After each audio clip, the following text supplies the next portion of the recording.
Pemirsa, judi sambung ayam atau tajan menjadi klaster dalam penyebaran COVID-19.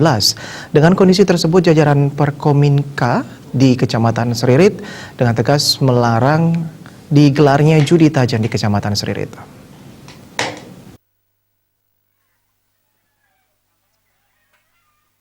Inilah detik-detik pembongkaran arena judi tajan di wilayah Desa Tangguwisil, Kecamatan Seririt. Pembongkaran dilakukan oleh personel TNI Polri yang bersinergi dengan pihak Kecamatan Seririt. Menyikapi kondisi tersebut, pihak kecamatan memanggil belasan bandar judi tajan. Mereka diminta tidak menggelar tajan untuk mencegah terjadinya klaster penyebaran COVID-19 di arena perjudian.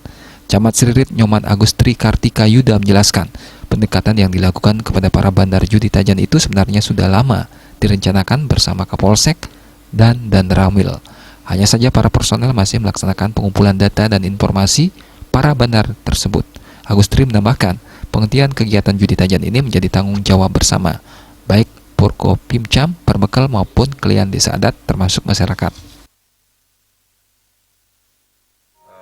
Pendekatan ya dengan sejumlah bandar atau penyelenggara tajen di Kecamatan Seririt. Jadi kegiatan ini secara bertahap akan kami laksanakan untuk melakukan pendekatan secara persuasif kepada belasan penyelenggara yang berhasil didata oleh Babinsa dan Babin Kamtipmas di Seririt.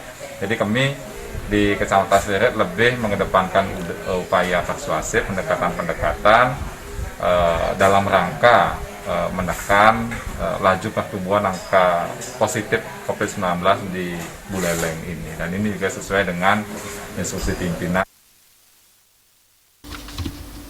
Dalam pembinaan awal, seluruh bandar tajan yang berhasil ditemui mengaku siap untuk melaksanakan instruksi penghentian kegiatan tajan di wilayah Kecamatan Seririt. Komang Yuda, Bali TV.